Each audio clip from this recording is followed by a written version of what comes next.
그분들은 항상 견적 어디 가서 봐도 다 똑같아.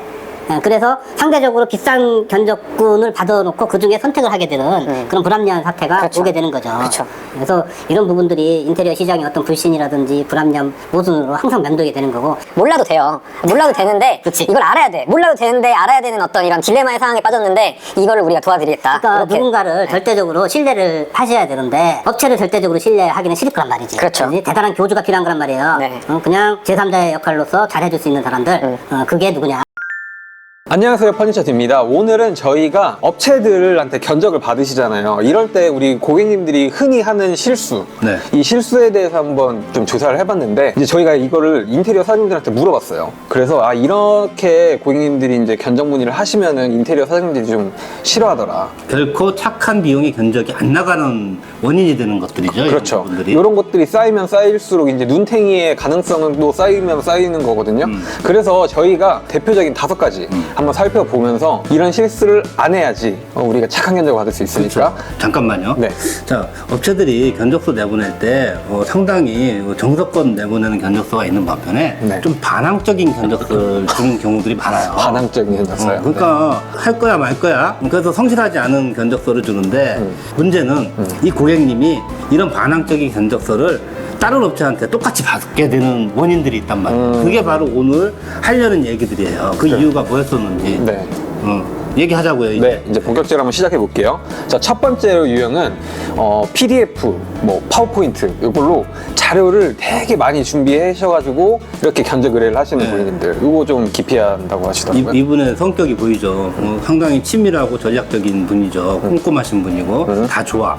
여기에 자신의 환상, 로망 이런 것들이 다 실려 있단 말이에요. 그래서 상대 업체한테 견적을 진행함에 있어 자신의 욕구들을 여기에 다 적어놨으니까 이렇게 견적을 내주시면 됩니다 하고 친절하게 주셨죠. 근데 우리 업체들은 그걸 받았을 때 절대 그렇게 인지를 안 해요. 왜냐면은 이게 잘못됐다는 게 아니야. 이 방식이 잘못된 건 아닌데 서류를 통해 가지고 정확한 의사 전달하는 거 다 좋아요. 근데 우리 건축 리모델링 분야에서는 있잖아요. 견적을 내기 위해서 이 공사를 진행하기 위해서 필요한 정보들이 있고 여기에 또 불필요한 정보들은 우리가 버려야 되는데 이렇게 PDF에다가 막 장황한 설명을 늘어놓게 되면은 견적하는 과정에서 다 일일이 쳐다보고 그 속내를 알아야 되거든요. 너무 피곤한 거야. 에이 모르겠다.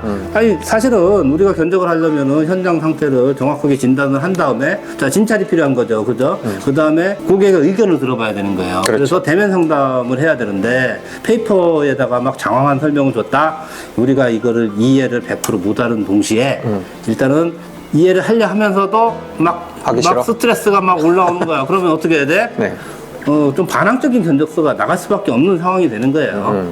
그래서 정리하면은 이런 것 같아요. 저는 사실 이렇게 PDF로 정리해가지고 주시면은 좋거든요, 사실은. 편해요. 이렇게, 이런 스타일을 원하시는구나 해서 조금 더 정확한 견적을 낼 수 있겠죠. 그리고 고객님들도 아마 그런 부분을 염두를 하시고 이렇게 자료를 많이 조사를 하셔가지고 제시를 해주실 텐데, 근데 이게 불필요한 정보가 너무 많이 섞여 있으면은 이거를 다 이해하고 견적을 내야 되기 때문에 이 견적이 올라갈 수밖에 없고, 그다음에 또 좀 성실하지 못한 말씀하신 반항적인 그런 견적이 나올 수가 있다. 고객님들은 몇 날 며칠 밤을 설쳐가면서 계획을 잡은 거지만 우리 업체에서 이런 부분들을 인지하는 과정이 제각기란 말이에요. 그렇기 그렇죠. 때문에 이 역시 사실은 잘 할 수 있는 사람, 어떤 PDF를 잘하고 PPT를 잘하는 사람이 아니라 의사 전달을 잘할 수 있는 사람들이 도와줘야 되는 부분이죠. 그렇죠. 이 자료를 만드는 건 좋은데 필요한 정보만 이래 적당하게 담아가지고 이렇게 보내야지 이게 좋은데, 근데 그 적당선을 어떻게 찾느냐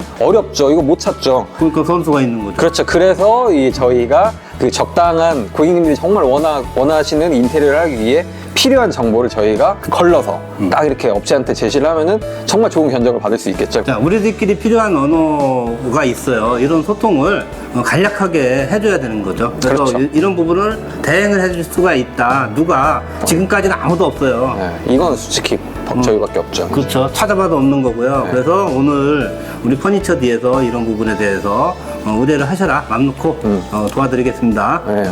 돈 드는 것도 아니니까. 네. 무료로 해준다. 네, 무료로 해주니까. 왜? 네? 왜? 다음으로 넘어갈게요.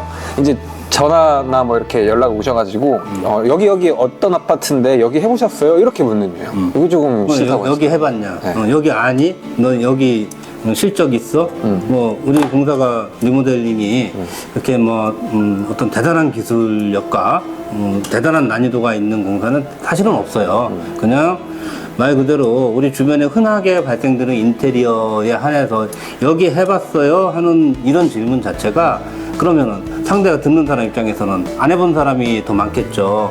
해본 업체들은 딱 우리 단지라든지 우리 주변에 가장 가까운 사람들은 당연히 해봤을 거란 말이야.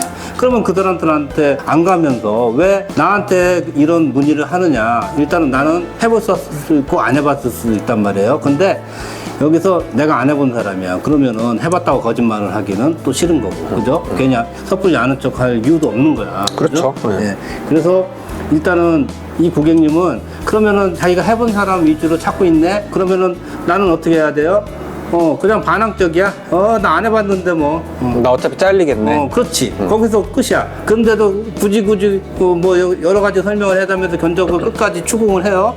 그러면 우리가 어떻게 해요? 반항적인 견적서가 바로 나가는 거예요. 남들은 2시간, 3시간 걸려서 뭐 고민해서 그런 견적서를 만들어 주는 반면에 이렇게 물어보면은 그 2시간, 3시간 걸려서 만들었던 견적서에다가 타이틀만 바꿔가지고 휘옥 하고 남겨줘요. 하실 거만 하고, 안 하실 거면은, 뭐, 제끼세요. 어차피 질문의 취지가 업체한테 그렇게 간 걸로 업체들은 인지를 하게 되는 거예요.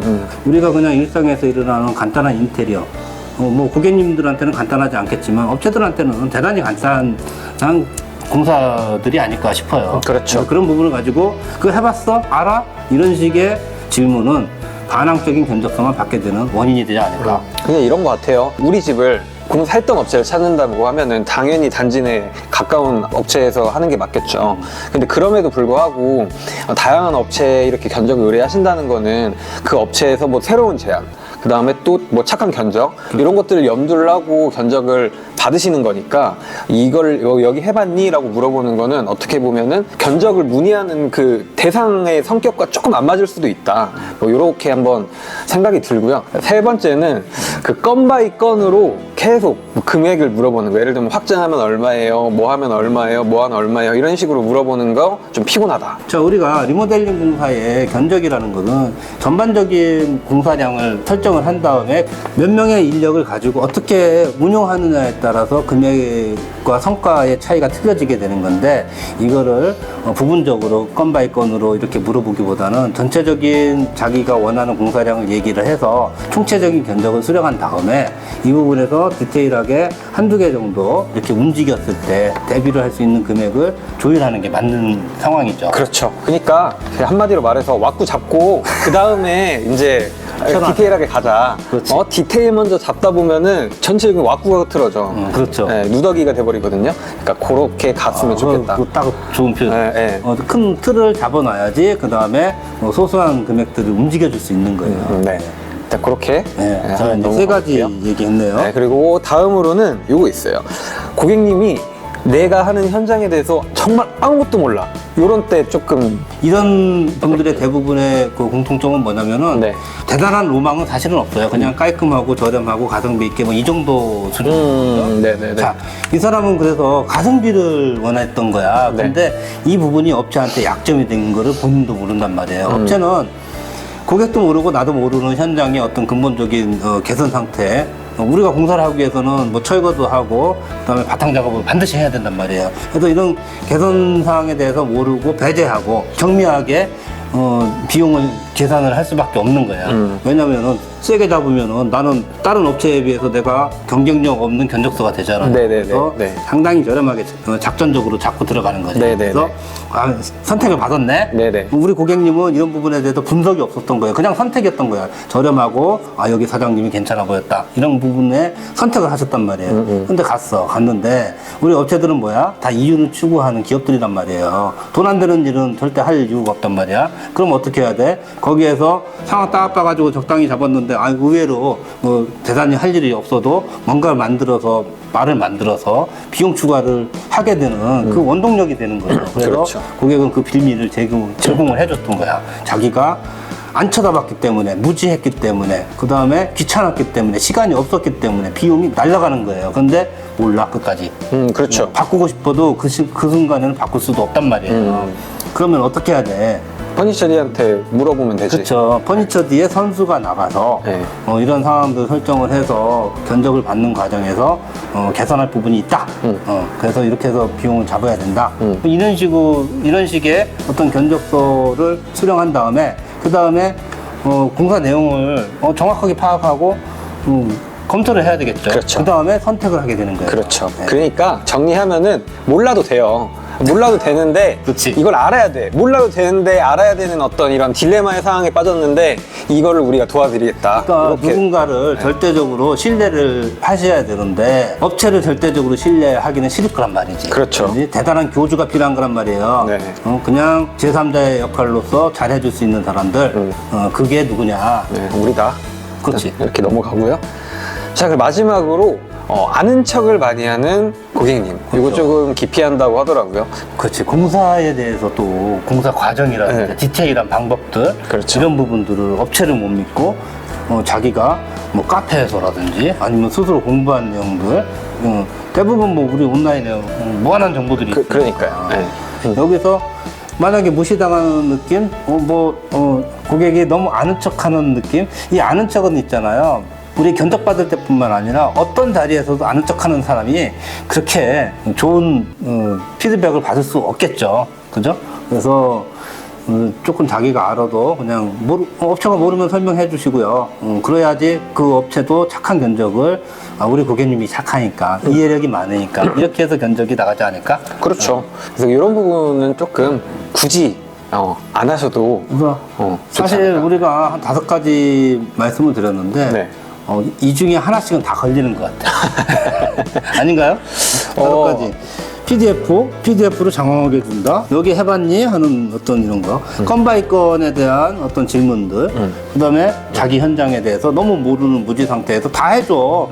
이거는 딱 밥이에요. 그냥. 그죠? 그렇죠. 네. 그리고 같은 말을 해도 이 아는 척이라고 우리가 표현을 했지만 조금 기분 나쁜 어투로 얘기하시는 분들은 착한 그분들은 항상 견적 어디 가서 봐도 다 똑같아. 그래서 상대적으로 비싼 견적군을 받아놓고 그 중에 선택을 하게 되는 그런 불합리한 사태가 그렇죠. 오게 되는 거죠. 그렇죠. 그래서 이런 부분들이 인테리어 시장의 어떤 불신이라든지 불합리한 모순으로 항상 면도게 되는 거고. 그렇죠. 근데 그렇게 생각해요. 지금 말씀드린 이 5가지 유형에서 이제 고객님들이 여기 해당되실 수 있어요. 근데 고객님들은 당연히 난 소비자잖아. 그리고 나 비전문가잖아. 이런 거 물어볼 수 있거든요. 근데 물어볼 수 있는데 이거를 저희가 불편하지만 말씀드리는 이유는 굳이 이렇게 해가지고 많은 분들이 이런 부분들 그렇죠. 실수를 저지르고 있거든요. 이게 현실이거든요. 네, 현실이라서 말씀을 드리는 거예요. 그렇죠? 네, 그래서 이런 부분에 해결책을 누가 해줘야 돼? 우리죠. 그렇죠. 네. 대단한 사명감을 가지고 네. 이런 컨설팅을 한번 진행을 해보면 어떨까? 그렇죠, 이렇게 그렇죠. 계획해서 네. 저희들이 오늘 이 영상 또 띄우게 되는 거죠. 그렇죠. 맞습니다. 호응 좀 해주셔야 될 텐데. 네, 그래서 어려운 거 저희가 같이 풀어드릴 테니까 이제 언제든지 망설이지 마시고 연락 주시면 되겠습니다. 저희는 다음에 더 재밌는 인테리어 이야기로 찾아뵙도록 하겠습니다. 감사합니다. 감사합니다.